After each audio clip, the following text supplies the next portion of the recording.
नमस्कार, आप देख रहे हैं न्यूज़ 9 नेटवर्क और इस वक्त मैं हूं आपके साथ अरविंद कुमार सिंह। देश और दुनिया की तमाम अहम छोटी और बड़ी खबरों के साथ आइए शुरुआत करते हैं आज की खबरों का सिलसिला।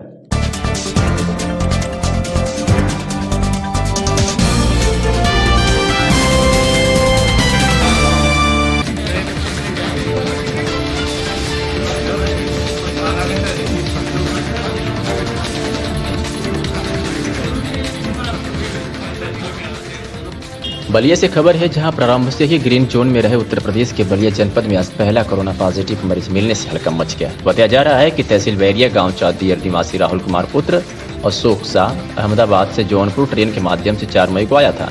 वहां से रोडवेज बस के माध्यम से 5 मई को बलिया आया था, जिसके बाद बलिया पहुंचने पर उसे डीएवी इंटर कॉलेज में क्वारंटाइन करवाया गया और फिर 7 मई को सैंपल लिया गया, जिसका रिजल्ट आया 11 मई की सुबह पॉजिटिव आया है। बताया जा रहा है कि राहुल की उम्र 16 वर्ष है और उसमें कोरोना के कोई भी लक्षण नहीं पाए गए हैं। इसके बाद राहुल कुमार को कोविड केयर फैसिलिटी में ले जाया जा रहा है। राहुल के साथ ही और 9 व्यक्तियों के सैंपल लिए गए हैं जो नेगेटिव है। वो जो व्यक्ति इनके साथ क्वारंटाइन सेंटर पर रह रहे थे, उनको पुनः इंस्टीट्यूशनल क्वारंटाइन करते हुए सैंपलिंग की कार्रवाई की जा रही है। इसमें मुख्य रूप से बैरिया व रेवती विकासखंड के व्यक्ति हैं। सर, बलिया में आज एक पॉजिटिव पेशेंट पाया गया है, क्या मामला है सर? सर, बलिया में किस तरह का कोरोना केस मिला है? जी, बलिया में ये पहला पॉजिटिव केस मिला है और बलिया उत्तर प्रदेश का 74वां जिला हो गया है जिसमें पॉजिटिव केस हैं। कुमार पुत्र अशोक कुमार शाह चादियर गांव के रहने वाले हैं, बैरिया तहसील के हैं। ये पॉजिटिव पाए गए हैं और ये अहमदाबाद से चले थे, जौनपुर ट्रेन से आए हैं। 9455 नंबर है ट्रेन का। उस ट्रेन से जौनपुर आए 4 तारीख को और 5 तारीख को बाई बस आए बलिया और उनको बेलखरा रोड में डीएवी इंटर कॉलेज है, उसमें क्वारंटाइन फैसिलिटी पर भेजा गया और वहाँ रुके हुए सभी लोगों को कुछ दिन रोका गया था और रैंडम बेसिस पर 10 लोगों का टेस्ट लिया गया था और उन 10 लोगों में 9 लोगों का नेगेटिव रिजल्ट आया है, 1 का पॉजिटिव आया है और वो 7 तारीख का रिजल्ट आज 11 तारीख को सवेरे प्राप्त हुआ। इस क्रम में राहुल हैं, इनकी उम्र है 16 साल की और ये भी आपको बताना चाहूँगा कि इनको कोई भी सिम्टम कोरोना का जो होता है वो नहीं है और इसलिए और हम सभी को सोचने की ज़रूरत है कि केवल सिम्टम जो अब तक दिखता था वो सिम्टम ही जरूरी नहीं है खतरे के लिए।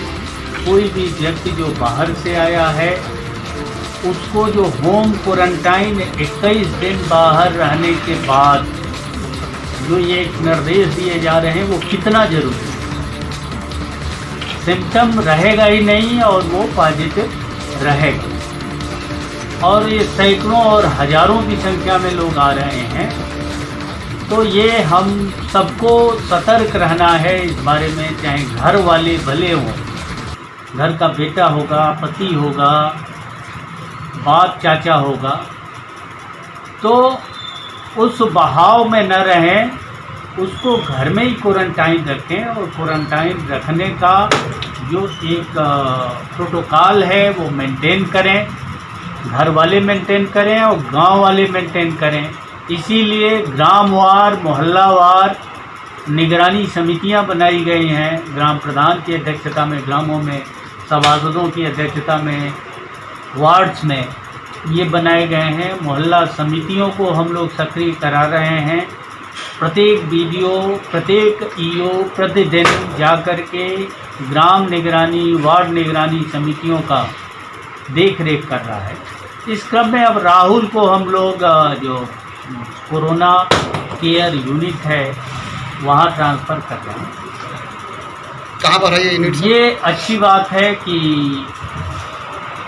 हम उनको नई उम्र है और इसलिए कि माना जाता है कि रेजिस्टेंस पावर सामान्य रूप से अधिक होगा।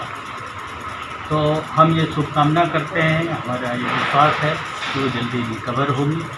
जो 9 लोग उनके साथ निगेटिव आए हैं लेकिन रहे हैं अभी कुछ दिनों तक उनके साथ, तो इसलिए उनको फिर से हम क्वारंटाइन रखेंगे, फिर से सैंपल लेंगे और एक बार और सैंपल निगेटिव आने के बाद ही उनको छोड़ेंगे, जिससे हम डबली श्योर हो जाएं।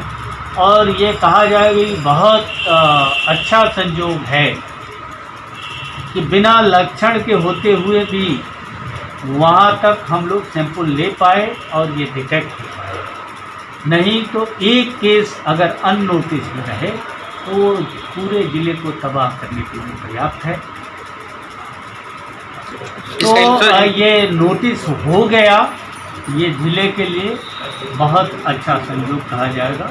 अगर अननोटिस रहता तो उसकी भयावहता और फैलाव बहुत अधिक है। सर, इनके जो संपर्क में थे उनके ऊपर भी जांच होगी, उनकी भी क्या जो इनके संपर्क में कोई जो भी आया होगा उनकी भी जांच होगी? वो सारा कॉन्टैक्ट ट्रेसिंग की कार्रवाई हो रही है और इनके साथ कोच में जो बैठ के आए थे वो, बसेज में जो बैठ के आए थे वो, उन सबको हम लोग ट्रेस करेंगे।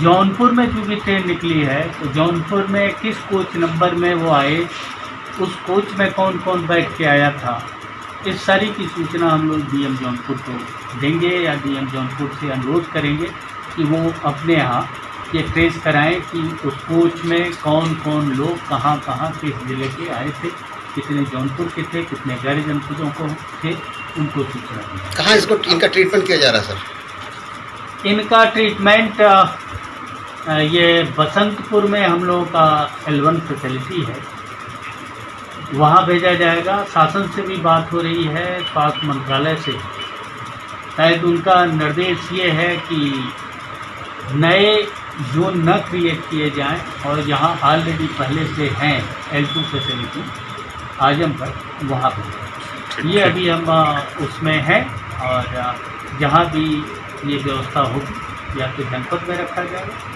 या मंडलीय चिकित्सालय में तो फिलहाल बसंतपुर में रखा गया है। फिलहाल बसंतपुर में रखा गया है, अभी रखा नहीं। ग्रीन जोन से ऑरेंज जोन में चला गया है, तो क्या इस तरह क्या एहतियात करते जा रहे हैं अब? देखिए, एहतियात जो हमने कहा है कि एहतियात हर जोन का वही है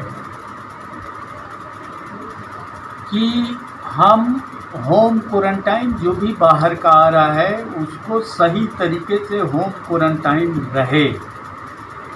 ये हर गांव को सतर्क होना है, केवल ज़िले और तहसील के सतर्क होने से नहीं तय है। हर गांव को, गांव के निगरानी समिति को सतर्क होना है, हर परिवार को सतर्क होना है कि हमारे अपने घर का भी अगर कोई बच्चा या सदस्य आया है तो उसको उसके भले के लिए और सबके भले के लिए क्वारंटाइन रखा जाए, ठीक तरीके से उसका पालन किया जाए। दूसरा, जो यहाँ के भी लोग हैं वो भी मास्क लगाएं, सोशल डिस्टेंसिंग का पालन करें। ये जो प्रोटोकॉल है बचाव के लिए उस पर और जोर देना है, उसके बारे में लोगों को जागरूक करना है।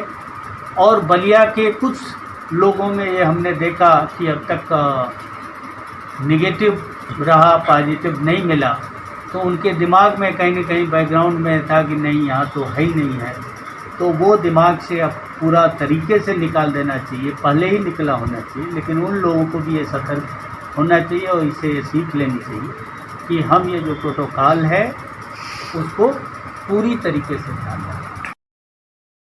रखें। नेटवर्क के लिए बलिया से आदित्य कुमार की रिपोर्ट।